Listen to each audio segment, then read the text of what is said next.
All right, here we go. And welcome back. This is where we're at. We are, let me just check this. Okay.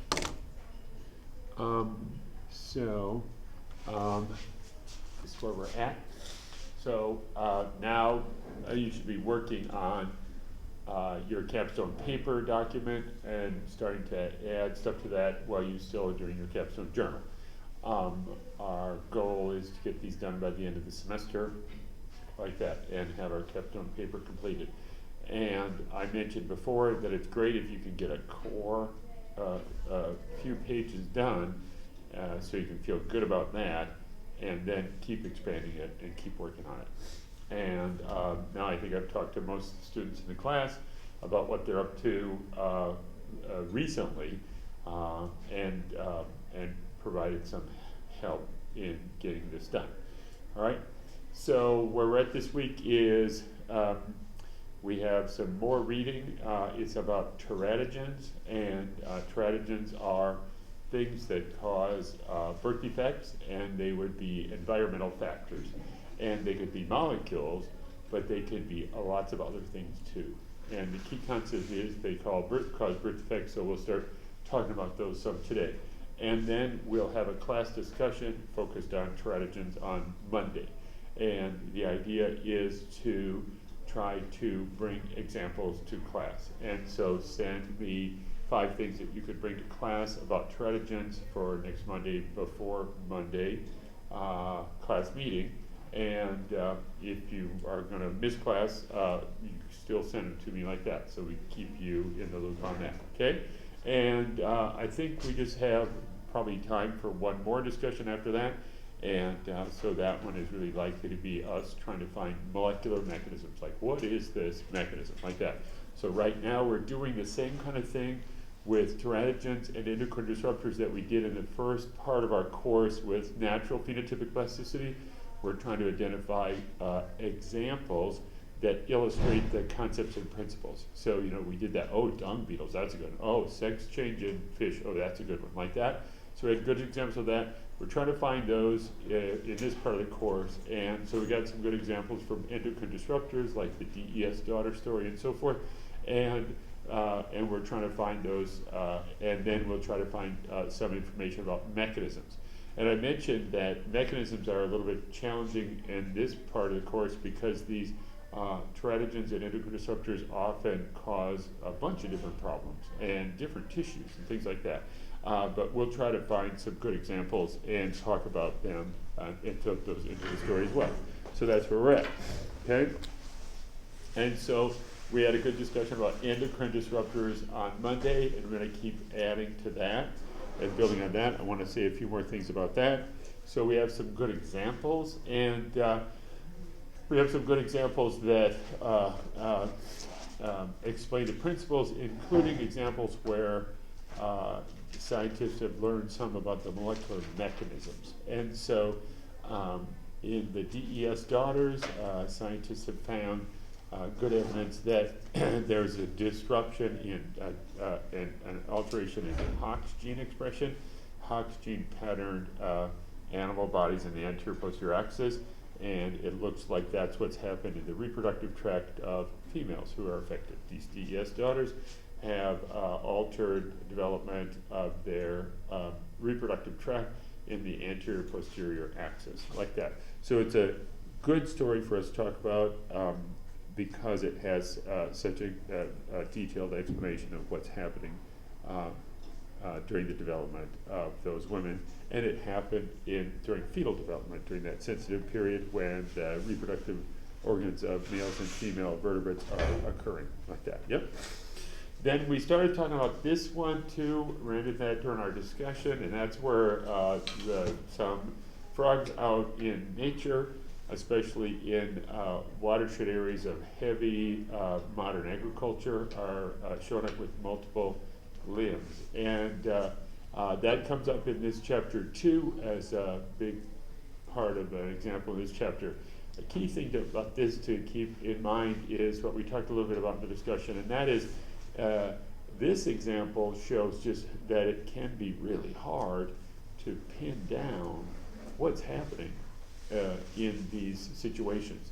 So initially, scientists, developmental biologists said, oh, you know, frog metamorphosis, that's when the limbs form. And if you've got alteration in the limbs, a deformity in limbs, probably that's due to something happening during metamorphosis. And the hormone that regulates metamorphosis in frogs and other amphibia is thyroid hormone. So they're like, let's look at that. That's probably the thing that's going on. Well, it turns out there are other explanations that have come up. We mentioned that, Luke had mentioned earlier about these trematoid parasites. And so what is happening, and those trematoid parasites can disturb development and cause multiple limbs to form. And so what is going on? And so this example is a good example to try to explain this. Wow, it's complicated and difficult in these stories. And so we started our first half of the course and we're like, oh, that's really satisfying. Because in our first half of the course, the stories are evolutionary stories where there's an evolutionary natural selection pressure leading to the evolution of that phenotypic plasticity. And you're like, this is great. In these stories, these are disruptions by environmental factors that are often not natural. Sometimes they are natural, and but often not natural.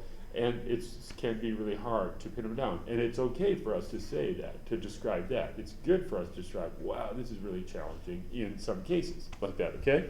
So that's that. I had this in little type on a PowerPoint slide in previous lectures and didn't really go through it, but I thought I should try to type this up to have us have a good way of organizing our learning for this. And so this is the idea that, an endocrine disruptor could cause a change to the receptor. It could be an agonist or an antagonist of the receptor. So we have good examples of that. BPA is an estrogen antagonist. Phthalates are estrogen and testosterone. BPA is an agonist. Phthalates are agonists of both estrogen and testosterone. So those are good ones to be aware of by binding to the natural receptors. So that's the first one. But then we talked about, oh my gosh, in an endocrine pathway, we have to make the hormone. So the gland that makes the hormone is regulated and needs to produce that. That could be what's affected. We could be making too much or too little of the hormone, and that would cause this disruption. And then it could also involve changing the breakdown of it. And so maybe it's the receptor, not the bind to the receptor, but just production and regulation of the receptor and forms of the receptor. So endocrine disruptor does not necessarily mean binding to the hormone. But we can still figure out on that pathway what's going on. We can measure levels of the hormone, we can look at estrogen, we can look at levels of the receptor in cells and in different tissues, stuff like that.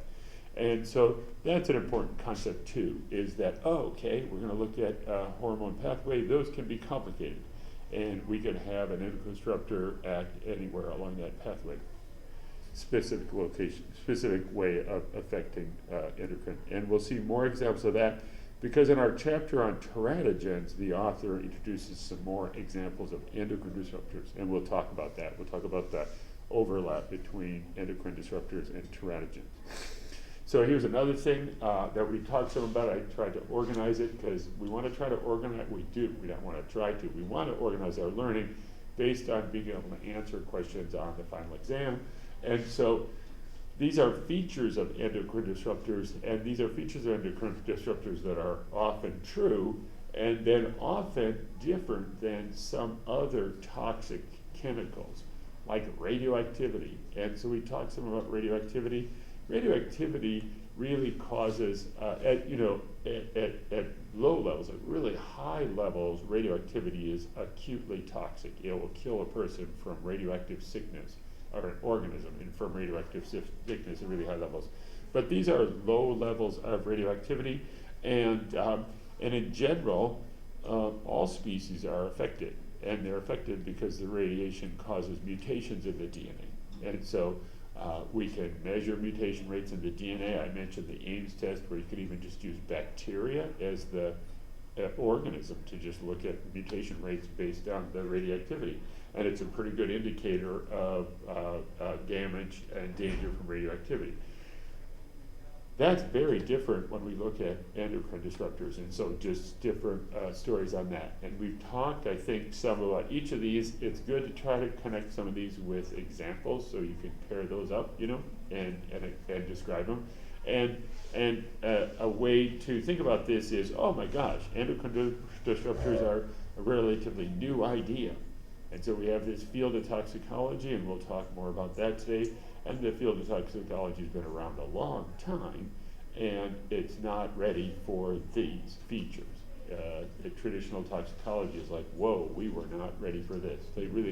Traditional toxicology really likes the dose response curve that's linear, that's a direct correlation, a direct relationship between dose and effect. And that's not the case here. We brought that up last time. So just to go through the list, so endocrine disruptors often cause trouble at really, really low doses. And so we've gotten a lot of chemicals that have been approved to be in our environment, in our bodies, and those were approved based on tests other than the idea that they could disrupt our development. So they're based on, does it cause mutations, or does it cause this immediate toxicity in the organism? And so really low doses, and then they can have differential effects on tissues at different doses.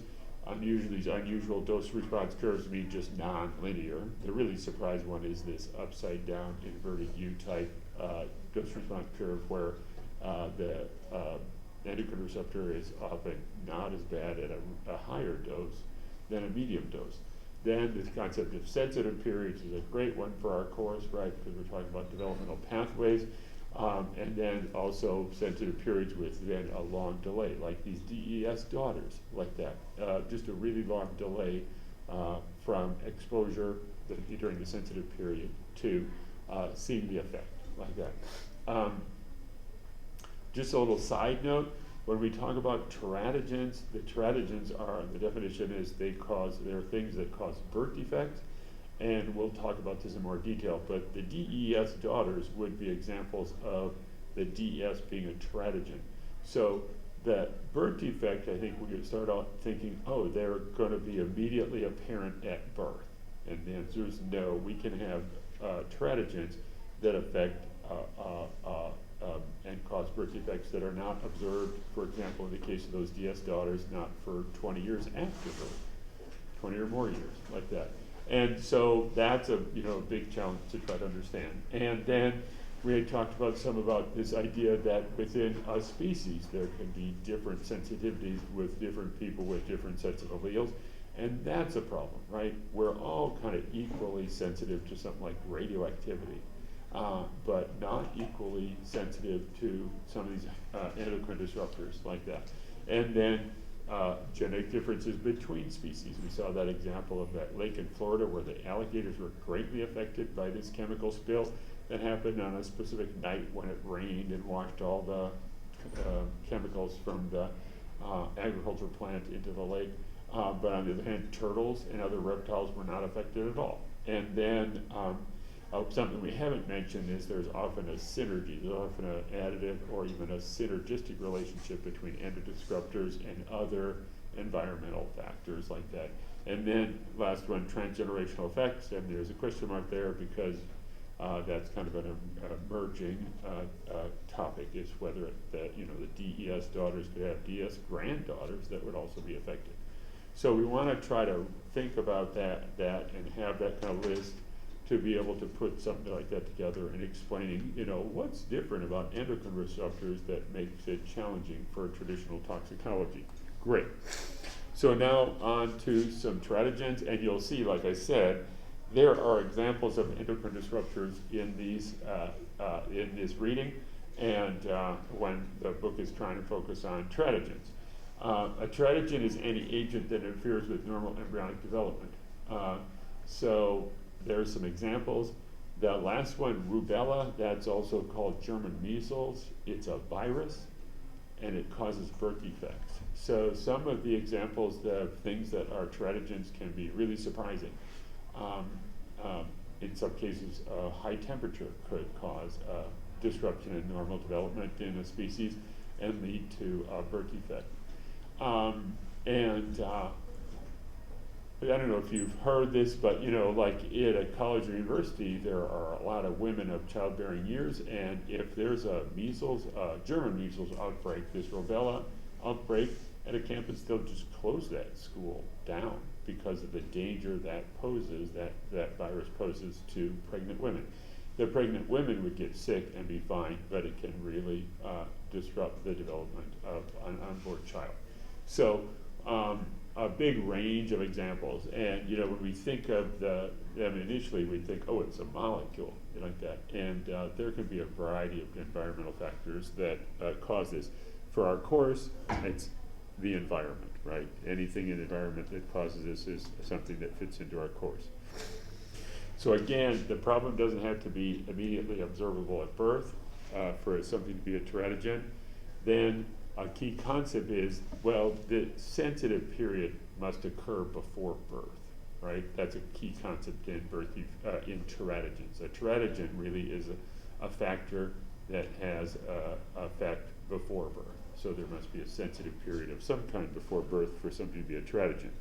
And so there's a good teratogen, DES, right? The sensitive period was before birth. And then here's the next thing. So for endocrine risk disruptors, the sensitive period for some of those is prior to birth. Those would be teratogens. But there are also some endocrine disruptors where the sensitive period is after birth. So, we could have a sensitive period during sexual maturation. That's after birth. So endocrine disruptors are often teratogens, but not always. And we don't need to get too distracted by that distinction, but it's not that hard to appreciate, right? That we know that endocrine disruptors have sensitive periods. If the sensitive period is prior to birth, that endocrine disruptor is a teratogen. If it's after birth, it's not a teratogen. That doesn't change its importance or anything. It's just a terminology, a definition thing. So we're talking about teratogens being environmental factors that are disrupt development during the embryonic fetal period, during prior to birth. We're saying birth, but I mean prior to hatching or whatever happens in that particular species, because teratogens are not limited to humans, mammals, vertebrates. We can have them in invertebrates and so forth, like that. Yep. All right. So here's this example that we talked about, and the book spends some time describing it. And it's not out of order just to mention. Oh, here's an example where this would, I think, if this is an endocrine disruptor and it's affecting the thyroid hormone during metamorphosis, it probably wouldn't be called, if it's not a teratogen. Doesn't change anything, it's just a terminology thing to kind of help distinguish between these terms because they're partly overlapping. Okay, so here's just from our reading list, and it's a really long list of examples of teratogens. And what we want to do, like we do throughout our course, is try to pick and choose some examples that highlight the issues, the topics, the features, the mechanisms, like that. And so it's got DES on there, and we'll talk about some more of these examples because they're in our reading today and also in other parts of our course and stuff like that. Okay, so that's where we're at. So here's another one. It's a good example because it really highlights sensitive period. So there's a drug, it was used in England, it was never used in the United States. It was used back at the same time as those DES daughters, moms were sick, so in the 1950s, and it's a really similar kind of story, except in this case, the birth defect was observable at birth. And so thalidomide was a drug that was prescribed to pregnant women, and it was, I believe it was just to try to help with morning sickness during pregnancy. And that's what the story was with DES. The doctors just quit using it because it didn't seem to be helpful. It wasn't until 20 plus years later that they found out, oh, the DES is a problem. With thalidomide in England, it was a problem, and it was a problem really quickly because there were babies born with apparent immediate birth defects. And they have different types of birth defects depending on when mom took the drug thalidomide during pregnancy. And so that's shown here and from our book. So this is just the days during pregnancy. And different types of effects on the baby are seen in different tissues based on when the mom took the drug, because we add to the sensitive period. Oh, it's a sensitive period. Oh, the different tissues have different sensitive periods because they're forming at somewhat different times in the fetus, like that, you know? So that just adds a little bit. Luke, do you have a? It adds a little bit to our idea of a sensitive period and just underscores it. So, you know, in talking about sensitive period, ooh, this is a very good example because it's a drug. We know when the pregnant woman took it, it's a teratogen, and it causes birth defects, and it causes birth defects in different tissues. Different tissues are affected depending on when the mom took them, because the different tissues have different sensitive periods. Great. You know, there's a lot more to say about it. I know nowadays lots of students hear about thalidomide in their chemistry courses, and so there are other reasons to talk about thalidomide. For example, thalidomide is being used now in medicine again in some places for some conditions, and they're just making sure to avoid the pregnant women in giving it to them because it can have some value. So there are other features of thalidomide, but for us, the feature is, okay, it's a teratogen, and it shows us that different tissues can have different sensitive periods. Overall, our book says, and I don't know the details of it, but overall, it seems like the problem that thalidomide causes is primarily it inhibits blood vessel growth. And so depending on when blood vessels are growing, especially at different tissues, it will inhibit their growth. So when limbs are starting to form, if you inhibit the blood vessel growth, the limb growth will be limited. And so that's seen like that. So our book talks about that. It's a good example because stuff is known about the electromechanism that makes sense with regard to the different timing of sensitive period in different tissues at different times during fetal development. Then this is just a general image from the book about the idea of when during pregnancy are different tissues especially forming, so this would be embryology, developmental biology, and just the idea that, well, that's likely to be when they would have a sensitive period with regard to disturbing their development, like that.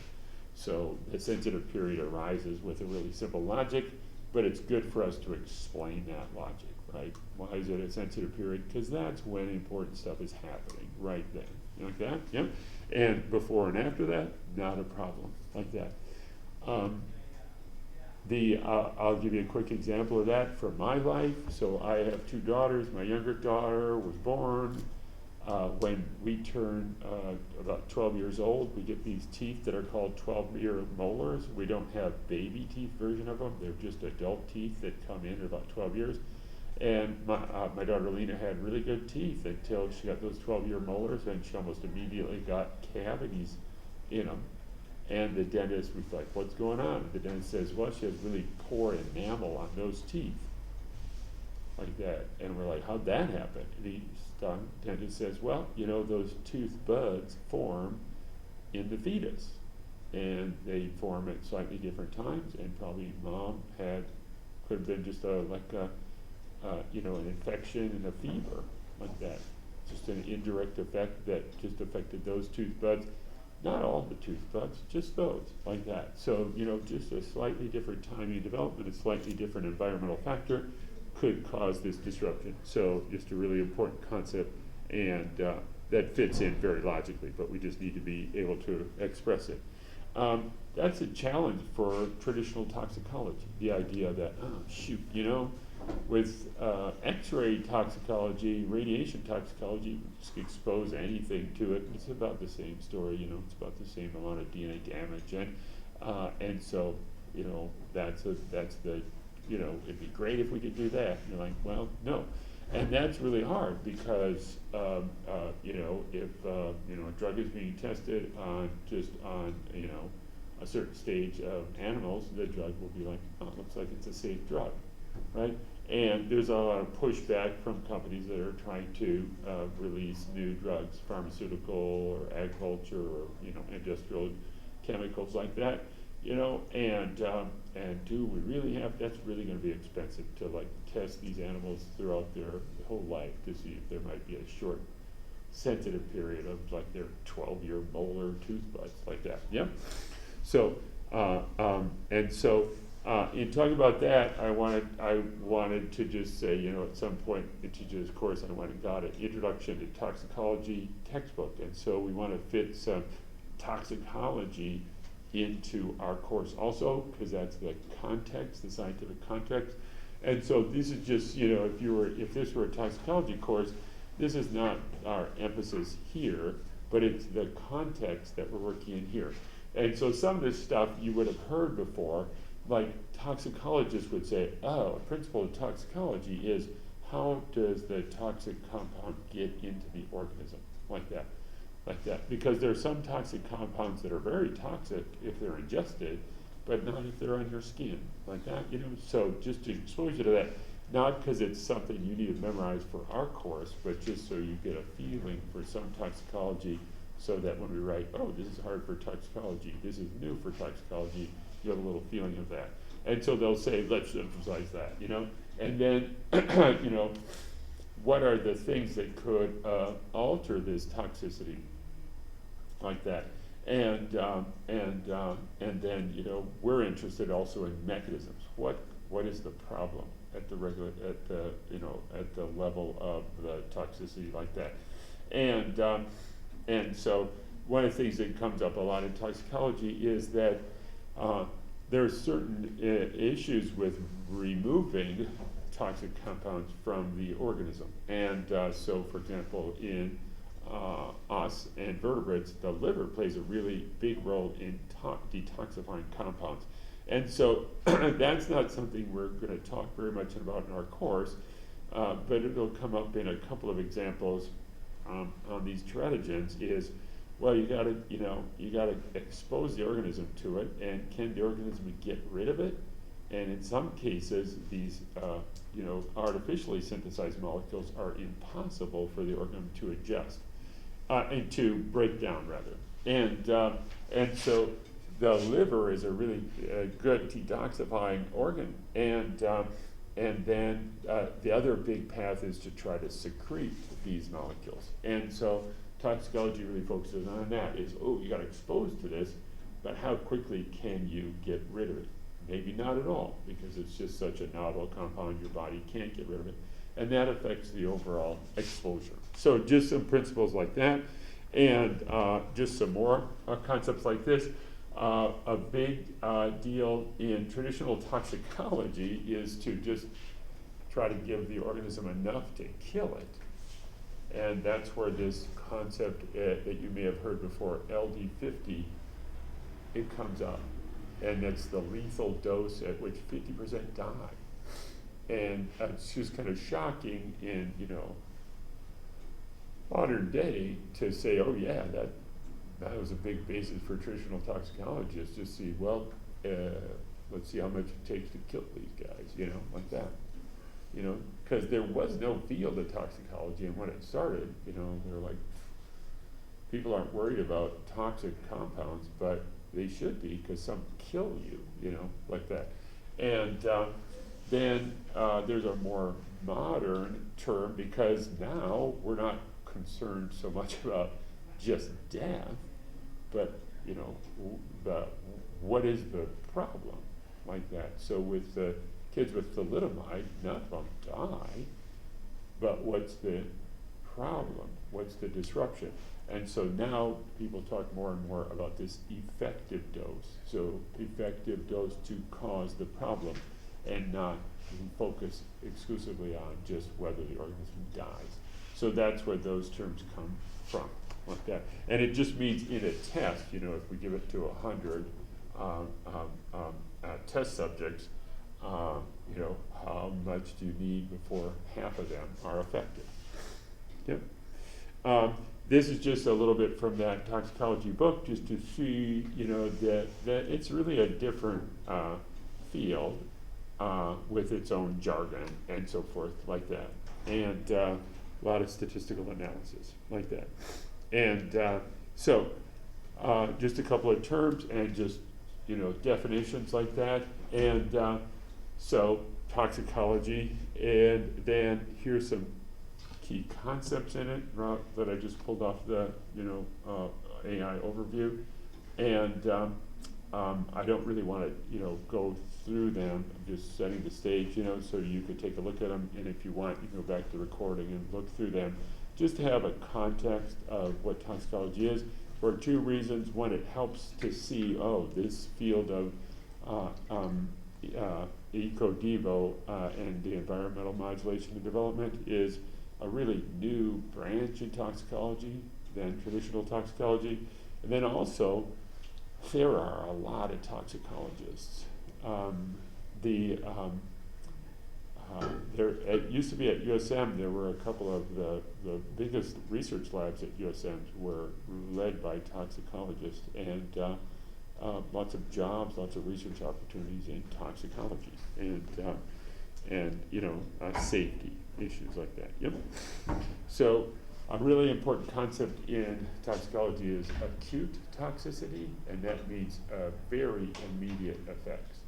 I think it's defined here as within 2 weeks, right? So that's a big traditional toxicology concept is it can affect you right now, really fast, like kill you now, you know, like in the next 2 weeks, like that, okay? And so that's a term, acute toxicity. It means pretty quick effects like that. We're not talking very much about acute toxicity in our course. We're talking about something very different. And that term is delayed toxicity. And so we have the term acute toxicity that's going to happen pretty quickly. And what our course really focuses on, a lot of examples of delayed toxicity. Oh my gosh, you know, you didn't have a problem until you were 12 years old and you had a problem with your teeth, or you were 20, 30 years old and you had a problem with pregnancies, like that, right? So a lot of times there can be a delayed toxicity, like that. The other term is chronic toxicity, and that's a big part of traditional toxicology too, and that just means chronic exposure. So somebody could have a short, quick exposure to acute toxicity, like food poisoning, like me, or you could have a chronic exposure, like cigarette smoking, you know, or you know, diet or environmental factors like that. So just 3 terms, you know, just to be familiar with: acute toxicity, chronic toxicity, and delayed toxicity. And what we bring up a lot in our course is this challenge of studying something and understand something with delayed toxicity, okay? Okay, and so here now are some examples from our reading, just to touch base on some of those examples and in some cases add some more to them. And so this first one is an example of mercury, and so their book goes into some traditional examples of pollution that have happened in different places of the world that have led to disruption of normal development. And so this is an example that was especially prominent in a small area of Japan, really one city that was on a bay where they had a factory and they were just dumping mercury into the bay, mercury waste into the bay. And then the long-standing diet in that city was fish caught from that bay. And so this was back in, like say, the 1940s, 1950s, where there was just tremendous toxicity in that population. And it's an example where we can bring up this idea of this acute toxicity because the levels were that high, so there was immediate sickness of people at a low level, but so the people that had the most exposure would be really sick, and then there were also there was also disruption of their nervous system. So this is really focusing on the brain, and it's a complicated story because it could be a story of disrupting normal physiological function, so the mercury affects you right now and how your brain's working, versus the developmental effects of this mercury. And so I think the take-home message here is that, oh my gosh, there's trouble here with some pollutants. And so we need to come up with a threshold of how much that danger is. And the threshold was established by the overall effect on the population, much of which was this sort of acute toxicity or physiological toxicity that took higher levels. And then it took years after they thought everything was okay to appreciate that low levels of mercury could still cause trouble in developmental biology. So mental retardation from being exposed as a fetus with a brain development like that, and then a permanent mental retardation because the brain did not form properly like that. And then just more examples of kind of classic industrial pollution.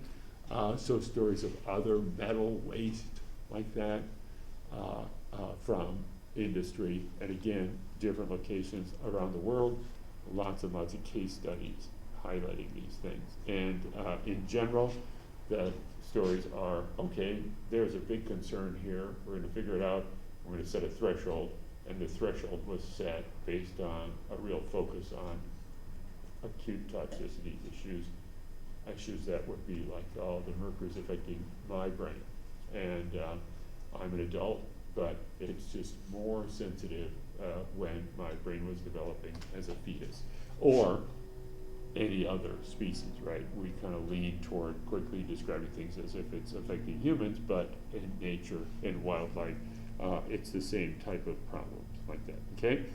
So then just another example the book goes into is something called fetal alcohol syndrome, which you may have not heard so much about, but because I think the public health message went out quite a few years ago now of, oh wow, pregnant women should be really careful with alcohol consumption.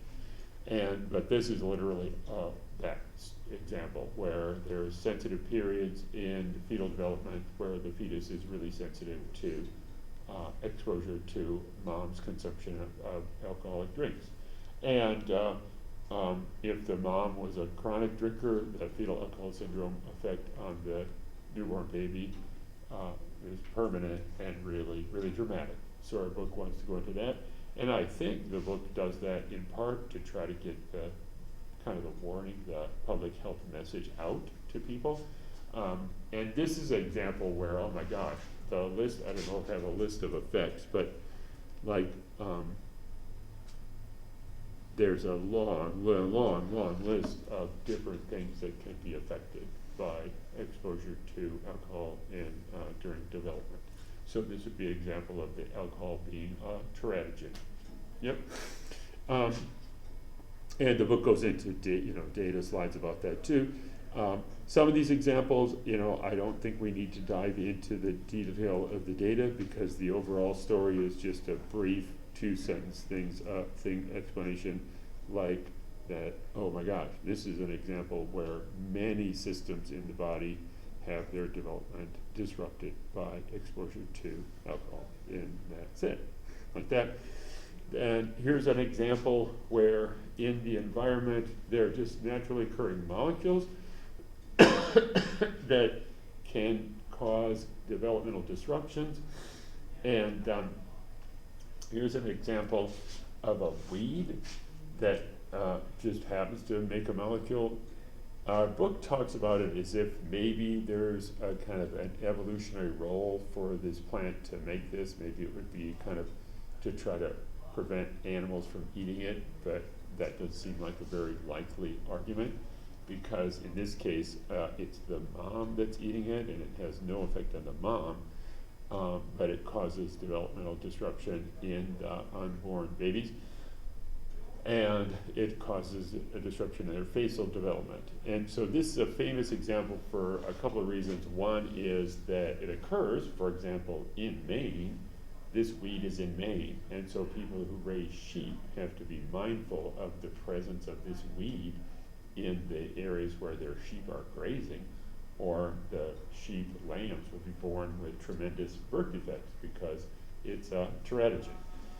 The other reason it comes up is because in vertebrate faces, there's a really important role for sonic hedgehog, a protein that is a signaling factor that's really famous in lots of different tissues in biology.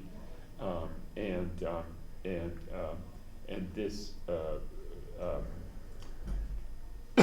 plant molecule has been shown to disrupt sonic hedgehog signaling, and that's part of what leads to this situation where the lamb is born with just one eye in the middle of its head, like that. So it's just a tremendous birth defect, but scientists understand those molecular pathways really well and can say, I bet that's affecting sonic hedgehog, and they can test it and see, yep, it's affecting sonic hedgehog.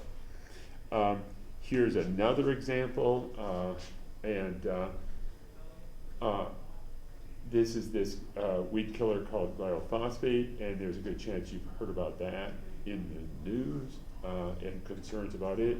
You could go to Home Depot right now and buy glyphosate, but there's concerns about it as a teratogen, and a teratogen in wildlife and humans as well. And so, lots and lots of examples of either natural compounds, but especially, artificially synthesized compounds that are approved and out in the environment and can cause disruptions in normal development, okay? So here's an example the book talks about, comes into this example, and I talked about it some, I think last week, and that is, I talked in our first half of our course of, oh my gosh, I study this manduca, and I study this molting hormone in arthropods, ecdysteroid. And the ecdysteroid receptor is a nuclear receptor found in all arthropods, not found in us or other vertebrates.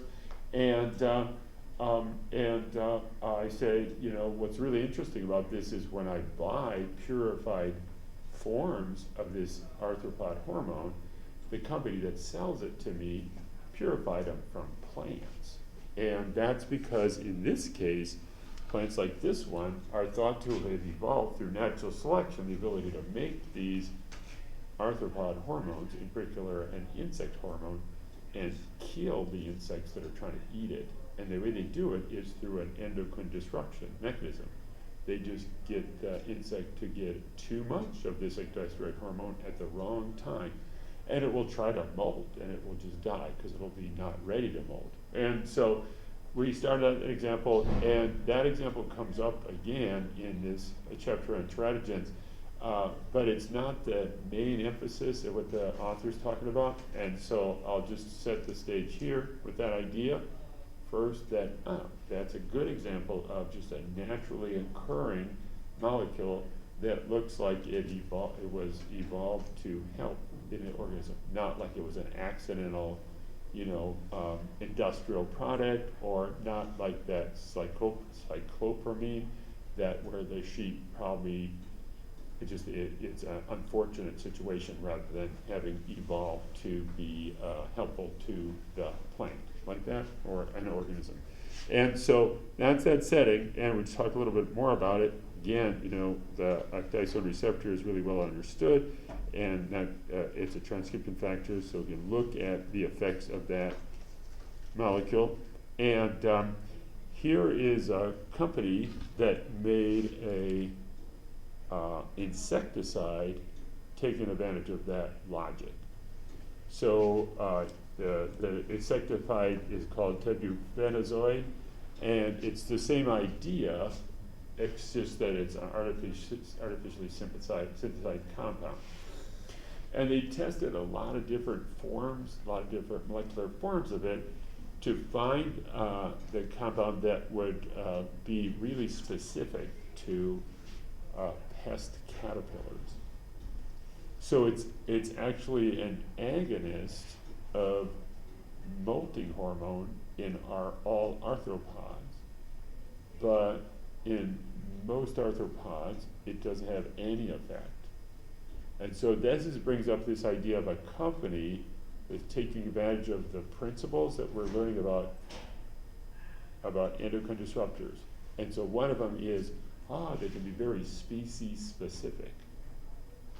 And I'll just show you, I described why would the thinking be that something could be very species specific. And we said that about the alligator and the turtle. So let's just pretend we're talking about them, and so we could talk about a hormone receptor.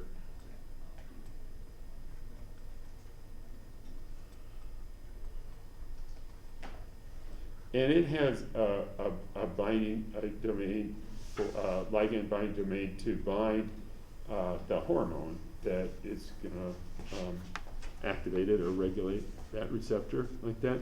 So this would just be a general drawing of this idea. And then here's the ligand, and I'm just making this up, but just to give you a kind of visual of what the thinking is. Here's the idea. So there's the hormone. It looks like that. And so this could be the receptor, say, in like an alligator, we'll say, back to that lake. So there's a receptor in the alligator. And the binding pocket is very conserved. So when we draw the binding pocket in those turtles, it's going to really look the same. It's going to have that same shape. So same shape. Oh, man, this new drawing pad is just not working that great. So that could be in turtles. And that's the binding part, that's the binding domain, that's the really important part, like that. And the deal here is that species specific could be that in these the other part of the hormone receptor that's not so, dang it, why does it do this? This is weird. It's not so important. The alligator receptor could be shaped like that. And I'm drawing it dotted because it's not a really important part of the binding domain. On the other hand, in the turtle, maybe there is, because it's not important, maybe the turtle happens to have a shape like this, because it's not important, it's just outside the binding domain. But you can see that, I shouldn't have drawn the hormone this way, I should have drawn the hormone smaller, like say the hormone's like this, so it just fits there. But it's actually the artificial chemical, the endocrine disruptor, that has a different shape where in some species it binds fine because it fits into that pocket fine, but in another species there's just a shape outside of the binding domain that blocks it from binding. It just can't bind. And so that's the idea of this company when they were developing this pesticide, is they're like, maybe we could make a endocrine disruptor and we can look for a molecule. It's going to be an artificial molecule. It could be any shape we want. To look for a molecule that fits into the ecdysteroid receptor, but then has a shape that actually doesn't bind to most arthropods' molting hormone receptor. And so that's what they argue they have. That's been around a long time, because I actually interviewed at that company when I was interviewing for jobs to be a professor. I was like, I just need a job. So I entered a job at this company that's called Roman Haas, and it's down in Philadelphia. But it's an interesting thing to see, right? Because there are these, let's try to take advantage of these principles and see if we can make an endocrine disruptor that only causes trouble in certain species. And it's used in agriculture, and it's used especially on fruit trees. There's some fruit trees that are really, the leaves of the fruit trees are really sensitive to certain species of caterpillars that are, they grow up to be moths, like that. And so, and they actually make a few different products like that. Okay, so just to introduce that idea, because we haven't talked out about that before, right? You have the idea of, oh, it could be a compound that is specific to certain species, like that. Okay, and our book doesn't talk quite directly about that product, but it uses a similar story here, and we can have both the stories. And so here's the story from our book about teratogens.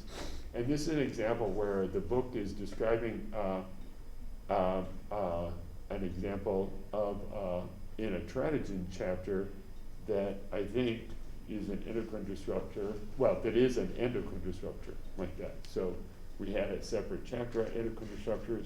We dealt with that first. Now we're dealing with teratogens, and some teratogens are endocrine disruptor. This is an endocrine disruptor, and so it's talking about two things. One thing it's talking about it naturally, it's very much the same story that I just told. There are natural molecules around that disrupt another hormone in insects, and then companies have made products that also disrupt that. And it's a different hormone. This hormone is another insect hormone.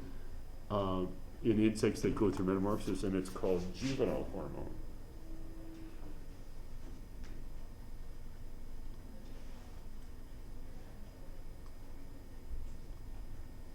Okay, I'm having a really hard time with my marker. I wonder how that is. Maybe I just don't fluff this a little better. Or not at all. Nope. Sorry, I apologize. So juvenile hormone. And juvenile hormone, we can just go with that. It's the same story where there are some naturally occurring molecules that are endocrine disruptors of juvenile hormone action. And then companies make products that are insecticides that disrupt juvenile hormone action. What's an example? Every dog and flea collar works by disrupting juvenile hormone function. So the chemicals in every dog and flea collar or spray like that treatment are endocrine disruptors, disrupting normal development of the insect, like that. And so it's an example like that where but the companies actually developed these products before there were the kind of concepts and terms endocrine disruptor. They were just looking for chemicals that could kill insects, but that's in fact how these work. And so the book describes that example, and it's a good example. I like my example better because it's got there are plants that make this, that evolved it, like disteroid production to make the natural compound to disrupt development. And then a company is like, wait, we could make an artificial one, and by making different shapes of the molecule, we could create one that's quite species specific, like that. Because that's an example that fits in really nicely. So our book goes through this. There's just an example. There are lots and lots of products you can buy at Home Depot that have juvenile hormone disruptors in them. And there are many, many different molecules at this point because they've been making those for a long time. And so that's that, okay? And so we're doing great. And and that's just kind of rolling through the reading, right? And so for Monday, what you want to do is look at that reading. It's a much shorter chapter than our endocrine disruptor chapter was last week. And you can go off of examples from the reading to try to learn about some things that you could bring to a discussion on Monday about teratogens. Try to get more examples to illustrate the concepts and principles for our course, and send me for class an email about what you can contribute, like that. Okay. So then here, we're going to shift gears a little bit. The chapter starts out, this Tradigan chapter starts out talking about a little bit of history of studying birth defects like that. And so I'm just going to show you that on the very first page of this chapter, it's talking about, oh my gosh, there are quite a few babies born with one or another birth defect like that, an issue like that. And so it says, physicians need to know the causes of specific birth defects in order to counsel prospective parents. And actually, 120 years ago, experimental embryology originated in attempts to determine the causes of these birth defects, okay? So you just have to dial back. He's trying to point you to 140 years ago. You know, and of course, you know, been issues with babies born and what's going on with that baby like that. Why do they have that problem? And so this is before genetics like that. So they're not talking about, oh, maybe there's a mutation in the DNA. So then it has this very interesting sentence. It says that these experimental embryologists are like, let's try to figure out what's going on. Let's see if we could mimic this, right? The baby's born with a problem. Let's see if we can mimic it in like you know, a setting, experimental setting. So it says, by growing embryos at different temperatures or in different salt solutions, the early experimental embryologists attempted to reproduce in chicks, amphibians, and marine invertebrates anatomical abnormalities similar to those seen in anomalous human development, like that. So see, their logic was stuff from our course, right? It's the environmental effects on development. And they didn't have a handle on genetics at all. So they were like, what can we do? And they were like, maybe we could create the effect with an environmental factor. And they weren't saying that that's the same story of why the baby was born with that. It was just the only handle they had to work with like that, okay? And so then pretty soon after that, people got focused on genetics, and they're like, oh, okay, the babies are born, they've got some kind of mutation, we need to learn about the genes. But very early on, they had the same mentality we want to understand in our course, the idea that the environment can affect the phenotype. They weren't using that term, but that's what it is, right? We know that the genotype and the environment can affect the phenotype like that. And they can work together, or they could work in a disruptive way, like that. You could have a mutation, or you can have an environmental effect. Okay, and there's a term I mentioned that I want to talk more about, and it's a term from genetics, and the term is phenocopy. And that's what those early researchers were trying to do, is they were trying to create a phenotype that was comparable to a mutant phenotype. And nowadays we're used to that. We're used to thinking, oh, okay, you know, what affects the phenotype? The genotype. And so if you have changes in the phenotype, you must have changes in the genotype. If you have changes in the genotype, those would be mutants or different alleles, like that, right? So that idea of phenocopying is, can we find an environmental factor that causes the same phenotype as a mutant would cause the phenotype, like that, right? And and so that's a good thing for us to think about, and think about how the environment could, if you just were starting out like that, kind of from scratch, how can we manipulate the environment to see how it affects phenotype? And we've talked about a lot of natural examples that science have found, but just imagine you in a lab going, I wonder what I can do. And it's pretty old time to think maybe I'll just raise these at a different temperature or different amounts of salt, in their environment like that, and if they're a marine organism like that, or an aquatic organism, I should say, and see if I can get a similar effect. And I think they made some progress, but like that. And so that's the term phenocopying, and it brings up a really good concept of the idea of the genotype and the environment affecting the phenotype. And it could be collaborative, like the first half of our course, or it could be, deconstructive. It could be constructive or deconstructive, like our second half of our course. And that's what we're talking about. And we said that, we wouldn't have much time to talk about these evolutionary stories in our course, but we have time to talk some about some genetic topics in our course. And so I want to talk about this a little bit. And in this field, scientists talk a lot about genetics and genetic analysis. And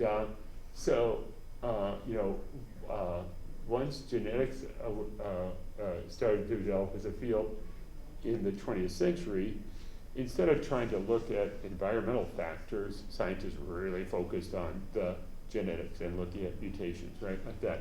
And so there are, in the 20th century, these two kind of categories of genetics emerged. And we could call the first one just traditional genetics. People just call it genetics. And then a more recent one is called reverse genetics. And so traditional genetics or genetics is like this, where you're like, okay, so we're trying to find out what genes are important, say, for eye development. And the way we're going to do that is we're going to do a genetic screen. So we're going to look at, there are two ways we can do that. We can go out in nature and look for organisms that have problems with their eyes, and we could try to understand them and study them. But that's pretty hard. We can find some good mutants out in nature. Those are called spontaneous mutants. And there's some good examples of that have been really helpful in understanding stories of biology. But much more commonly, the plan is to bring some model organisms to the lab and expose them to a mutagen, say X-rays, to increase the rate of mutagenesis, to increase the rate of mutant alleles, and then screen them. So expose maybe 100,000 fruit flies to a mutagen like radiation, and then look for mutants that don't have eyes. And that's a really big history of genetics, of let's find mutant genes that are important for eye development by looking for mutants, but let's do it in a lab. So those screens require lots of animals because it's still random mutagenesis. And so you do a screen and you look for mutants that have these problems, and then you study them, try to identify what gene was affected. So that happened for a long time, and it continues to happen now a lot, do these screens to look for mutants to help you understand the system. Reverse genetics is where you basically do the process in reverse. And so in traditional genetics, you do a mutant screen, and then you're like, okay, we found a fruit fly that doesn't have eyes. Now we have to identify which gene was mutant in that fly, is mutant in that fly. And so the pathway is from mutant phenotype to gene. So reverse genetics is just the opposite plan. And there's a lot of that that's been done because a lot of times genes are identified first in simple organisms, and then you want to find them in more complicated organisms. And so the most common example of that is, we found some genes in fruit flies that are important in eye development. And so then the mouse scientist says, okay, well, I'm going to do reverse genetics. I've already got examples from flies of genes that are important in eye development. I'm just going to find the homologous gene in a fruit fly, and I'm going to destroy it. I'm going to force it to be mutated in lab and see what its phenotype is. And that's reverse genetics. So just setting up that idea. Just to add to this, that again, people don't really say traditional genetics very much. They'll just say we did a genetic screen. Now it's kind of funny because now when they do what was traditionally kind of an old school screen, like I said, people are still doing a lot of those screens, and now a lot of times people call that forward genetics, just because they have this funny name, and so they added adjective to it to just talk about it that way. So forward genetics is that traditional screen, and there's lots of it, and it's really, it can get more and more sophisticated for what you're doing, what you're looking at. So 2 kinds of genetic screens, and in both cases they're looking for mutant alleles. And I think, we have a couple more minutes. This will just be a good thing. And so we're not going to be focused on discussing this genetic stuff on Monday. We'll be focused on traditions. So we're good to go in kind of a setup for next Monday. If you want to bring in questions and stuff like that about this, that would be great. But we don't need to deal with it. And we've got a few more minutes, but I think it might be kind of a convenient time to stop. By just mentioning these very unusual words that not very many people have ever heard. They're genetic words, terms from genetics, and from forward and reverse genetics, there's just 4 kinds of mutations that could ever occur in any organism on Earth. And the mutations are either called heterotypy, heterotopy, heterochrony, or heterometry. And you're not expected to learn those terms and be able to use them. But when we have time, maybe next Wednesday like that, I'll go into that and describe that because they're very relevant for our course and the genetics of evolution like that. And so we'll, I think, have time in our course to dive into some of that stuff too. Okay? So I'll stop there. And we can be done for today. If anybody has any questions, if anybody wants to get up and head out, they can. If anybody has any questions about this, we don't have to leave right now. We have a few more minutes. But if you want to leave, you can, or stick around and ask questions like that. Okay? And they could be questions about what we just talked about, or for Monday, or your capstone. But I think just as kind of a funny way to end today to say, oh, wow, there's this